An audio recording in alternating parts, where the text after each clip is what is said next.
Inverter कौन सा लगा है? 3-4 इन्वर्टर जो है ना मेजर ज़्यादा चलने वाले हैं। लाइफ भी ज़्यादा बेहतर है, वारंटी भी बेहतर है। 2 साल की वारंटी है। वोल्ट्रॉनिक बोर्ड है इसमें। ज़ाती तौर पे वो मुझे कोई इतना अपील नहीं करती थी आउटपुट। मजबूरी से फ़ायदा उठाना बिजनेस नहीं है। लोग गाड़ियाँ बेच के या जेवर बेच के सोलर लगवा रहे हैं। मैं नहीं समझता कि ये कोई खुश शायद बात है।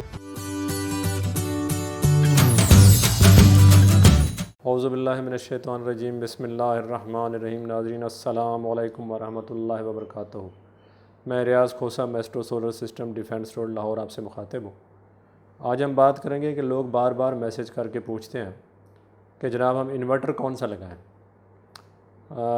मैं पहले भी ये बात कई दफ़ा कह चुका हूँ कि ये बिल्कुल ऐसा ही है जैसे जितना गुड़ और उतना मीठे वाली बात है।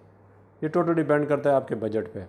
अगर आपने बजट आपका कम है तो ज़ाहिर है आप IP21 पे जाएंगे, फ़ैन वाले इन्वर्टर पे जाएंगे, और आपका बजट ज़्यादा है तो आप IP65 पे जाएंगे, बग़ैर फ़ैन के जो हीट सिंक वाला होता है उसके साथ जाएंगे आप।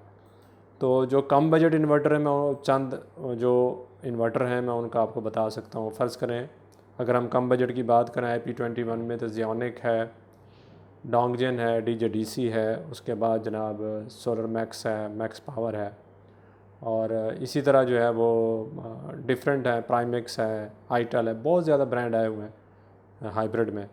लेकिन चूँकि हम DJDC में डील करते हैं ये इकनॉमिकल भी है और वोल्ट्रॉनिक बोर्ड के साथ है। अगर हम 6 किलोवाट की बात करें तो ये तकरीबन 170 के राउंड मिल जाता है। 2 साल की वारंटी है और वोल्ट्रॉनिक बोर्ड है इसमें। और इसी तरह हम 4 किलोवाट की बात करें तो IP21 है और इसमें जो है वो तकरीबन आप समझ लें कि 2 बैटरियाँ इसमें यूज़ होती हैं और ये अच्छा इन्वर्टर है। इसकी भी 2 साल वारंटी है और ड्यूल आउटपुट है। तो ड्यूल आउटपुट लोग पसंद करते हैं, लेकिन चूँकि मैं ज़ाती तौर पे मुझे कोई इतना अपील नहीं करती ड्यूल आउटपुट। हाँ जो है वो एक समझ लें एक फ़ीचर है और कोई ख़ास उसका ऐसा फ़ायदा नहीं है, बहुत कम उसका फ़ायदा है अगर देखा जाए तो। हाँ, या आपकी बैटरी लिथियम हो तो फिर उसका फ़ायदा है, या बैटरी बैंक बहुत बड़ा हो तो फिर उसका फ़ायदा है। तो DJDC का जो है वो 4 किलोवाट की अगर हम प्राइस की बात करें तो वो कोई 140 से 150 का मिल जाता है। और इसी तरह सारे जो इन्वर्टर हैं वो थोड़े से, बाकी जो इन्वर्टर हैं वो थोड़े से इससे अप हैं, मतलब प्राइस में ना, ये थोड़ा सा प्राइस में बेहतर है। तो वारंटी सपोर्ट भी बेहतर है इसकी।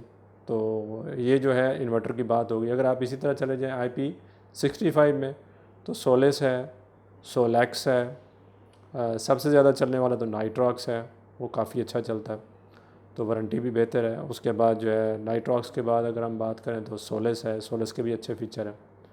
तो उसके बाद सोलर मैक्स में भी PV9000 है, ये भी अच्छे हैं। 3-4 इन्वर्टर जो है ना मेजर ज़्यादा चलने वाले हैं, वो भी उनकी भी मतलब रेपो अच्छी है और लाइफ भी ज़्यादा बेहतर है, वारंटी भी बेहतर है। तो ये सारी चीज़ों को देखते हुए वो जो अगर आपका बजट में है IP65 तो वो बहुत बेस्ट है। अगर बजट में नहीं है, IP21 का बजट है, तो फिर IP21 में DJDC की प्राइस काफ़ी बेहतर है। तो ये तो आज हमने इन्वर्टर की बात की। अब हम बात करेंगे ज़रा 2 मिनट के लिए वो जो आजकल हमारे कुछ दोस्त पहले नाराज़ होते थे कि जी आप सोलर की बात करें बस, IPPs की बात ना करें। हम तो ज़्यादा बात करते हैं IPPs की, जिससे सोलर वाले तो खुश होते हैं। यूजुअली जो बड़ी कंपनीज़ हैं सोलर की वो खुश होते हैं कि लोग परेशान हों और परेशानी के बायस वो सोलर लगवाएं और उनका बिज़नेस ज़्यादा चले। जैसे आप समझते हैं कि कोई चीज़ शार्ट हो तो उसकी जो दूसरी शार्ट करने वाले हैं खुश होते हैं, लेकिन ये एक कौमी मसला है। बिज़नेस बाई चॉइस होता है, मजबूरी से फ़ायदा उठाना बिज़नेस नहीं है। अगर कोई बंदा मजबूर है, परेशान है बिजली के बिलों के हाथों, और आप उसको जिस तरह का रगड़ा लगाएं, जिस तरह का उसको मिसयूज़ करें, ये बिज़नेस नहीं है। बिज़नेस बाई चॉइस है। अगर कस्टमर को पसंद है कि वो सोलर में जाए, उसका बजट है तो उसको जाना चाहिए। उस बेचारे का इतना बुरा हाल कर दे बिजली का बिल कि उसे मजबूरन आना पड़े, जैसा कि लोग गाड़ियाँ बेच के या जेवर बेच के सोलर लगवा रहे हैं, तो उस तरफ मैं नहीं समझता कि ये कोई खुशआइंद बात है। ये कोई खुशआइंद बात नहीं है, जिसकी वजह से हम IPPs के जो है वो बारे में बात करते रहे पहले। अब तो अल्लाह का शुक्र है हम तो बहुत देर से बात कर रहे हैं, अब मेन स्ट्रीम मीडिया भी उस पर खुल के बात कर रहा है। जैसा कि एक मशहूर जो एंकर हैं कामरान खान, उन्होंने अपने प्रोग्राम में बाकायदा बताया है कि वज़ीर-ए-आज़म साहब के बेटे सलमान शहबाज जो हैं उनका बाकायदा चिन्योट पावर के नाम से IPPs है, और उसके बाद वो क्या करते हैं, वो 90 करोड़ उन्होंने हासिल किए हैं कैपेसिटी की मद में। ये उन्होंने एक प्रोग्राम में बाकायदा गौहर एजाज साहब से बात करते हुए बताया। तो बात फिर वही है, ये तो हम बहुत देर से कह रहे हैं कि जिनके हैं वो सबको पता है, उसमें 40% जो है वो, वैसे तो टोटल अगर इनकी रेशो निकालें तो 52% गवर्नमेंट के हैं और 48% प्राइवेट हैं। और जो गवर्नमेंट के हैं, मज़े की बात देखें, गवर्नमेंट के भी कैपेसिटी चार्जेस ले रहे हैं, बंद है तब भी कैपेसिटी चार्जेस ले रहे हैं। इससे ज़्यादा बड़ा आवाम के साथ जुल्म क्या हो सकता है। और उसके बाद जो है वो जो दूसरे प्राइवेट हैं वो भी 33% से ज़्यादा नहीं चले, उसके बावजूद वो कैपेसिटी चार्जेस ले रहे हैं। तो पिछली दफ़ा भी हमने बात की थी कि हमें चाहिए, गवर्नमेंट को चाहिए कि वो ज़ाहिर है जो करने वाले लोग हैं, जिनके पास अथॉरिटीज़ हैं, वो उनके तो अपने इंटरेस्ट हैं। वो क्यों आईपीपीज़ को रेगुलेट करेंगे या आईपीपीज़ का ऑडिट करवाएंगे या आईपीपीज़ को प्राइस कम करने की बात करेंगे, उनके तो अपने इंटरेस्ट हैं। उनके तो आप समझ लें कि बत्थे लगे हुए हैं। वो क्यों ऐसा काम करेंगे जिससे आईपीपीज़ को, बल्कि आप देखें अगर मेन स्ट्रीम मीडिया पे तो गवर्नमेंट के काफ़ी लोग जो है वो आईपीपीज़ को प्रोटेक्ट करने की कोशिश करते हैं।